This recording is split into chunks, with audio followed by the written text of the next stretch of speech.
You've been called shy, thoughtful, a good listener. But the truth is, you're not quiet because you have nothing to say. You're quiet because somewhere along the way, you learned that your voice was too much, or not enough, or dangerous. You learned that silence was safer than being seen. And now, even when you want to speak, something inside you won't let the words out. This isn't about introversion. This isn't about being calm or collected. This is about a wound so deep, you've built your entire personality around protecting it. And it's time we talk about what really happens to people who always stay quiet. Because your silence isn't keeping you safe anymore. It's keeping you invisible. You were a child once, and you had things to say. You had opinions, needs, feelings that bubbled up naturally, the way they do for every child. But something happened. Maybe when you spoke, you were told you were too loud, too sensitive, too much. Maybe your parents were overwhelmed, and your needs felt like a burden. Maybe there was chaos in your home, yelling, tension, unpredictability, and you learned that the safest thing to do was disappear into the background. Maybe you shared something vulnerable once, something that mattered to you, and it was dismissed, laughed at, used against you later. Or maybe no one was listening at all, so you stopped trying. You learned that your voice didn't change anything, that your feelings didn't matter, that it was easier to stay small, stay quiet, stay out of the way. And you became the child who didn't ask for anything, the one who smiled and nodded, the one adults called easy. But inside, you were learning something devastating. You were learning that love and safety required your silence, that to be accepted, you had to erase yourself. And that belief didn't stay in childhood. It followed you into every room you've ever walked into since. Now, as an adult, people think you're calm, easygoing, low maintenance.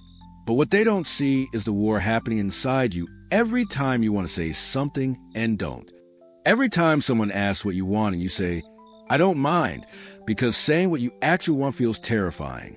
Every time you rehearse a sentence in your head 20 times and still don't say out loud. You're not quiet because you're at peace. You're quiet because you're afraid. Afraid of being too much. Afraid of saying the wrong thing. Afraid that if you speak, people will see you, really see you, and decide you're not worth listening to. So you stay silent.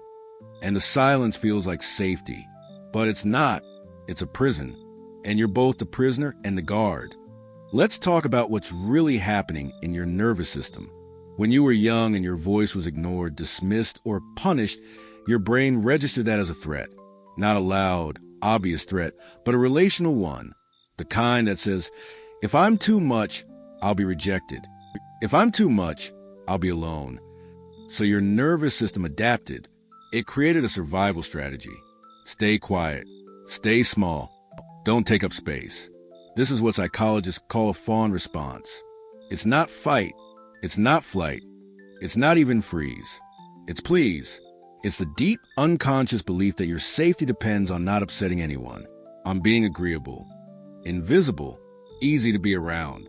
And it worked when you were young. It kept you safe in an environment where being loud or needy might have made things worse.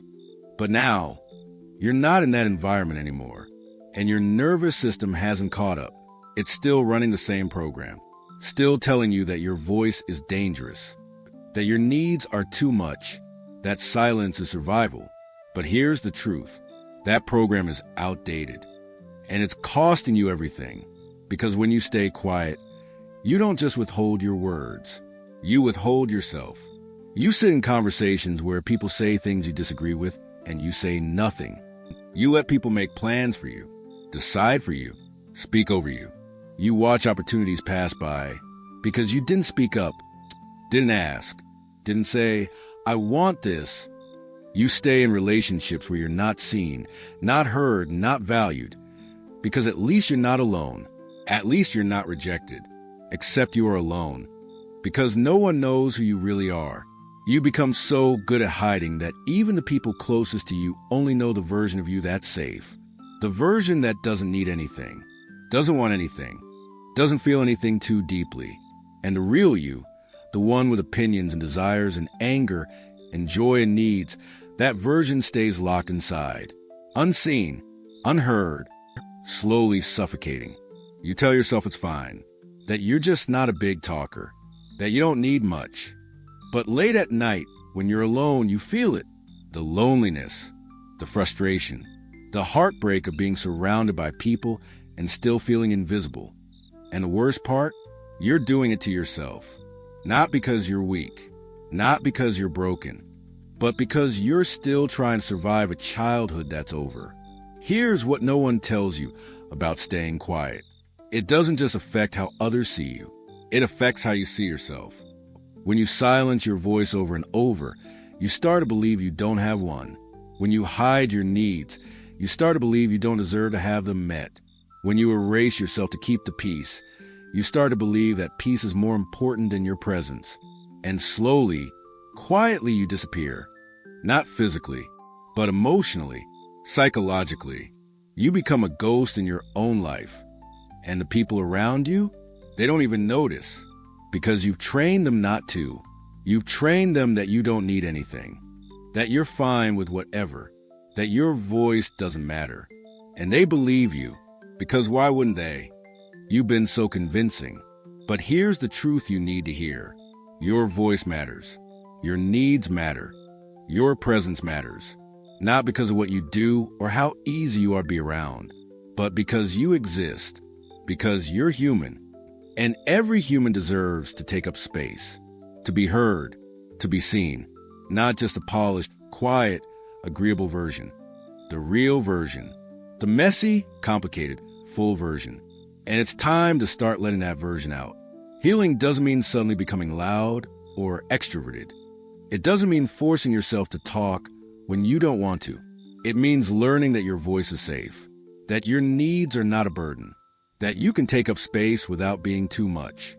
It starts with noticing. Noticing when you swallow your words. When you say, I don't mind, but you do mind. When you agree to things you don't want to do. Just notice it. Without judgment, without shame, just, oh, I did it again. Then start small. Say one true thing. Tell someone what you actually want for dinner. Share an opinion about something that doesn't feel high stakes. Practice using your voice in low-risk environments until it starts to feel less terrifying. Work with your nervous system. Remind it that you're safe now, that speaking won't lead to rejection or punishment. That you're not that child anymore. And when the fear comes, because it will, don't push it away. Acknowledge it. I'm scared to say this, and I'm going to say it anyway. That's courage, not the absence of fear, but the choice to speak even when fear is present. Set boundaries. Start saying no, not to be difficult, but to practice honoring yourself. To teach people that your needs matter. To teach yourself that you're worth protecting. And most importantly, reparent yourself. Talk to that child inside you who learned to stay quiet. Tell them, it's safe to speak now. I'll protect you. You don't have to hide anymore, because that child is still there, still waiting, still hoping that one day someone will listen. And that someone is you.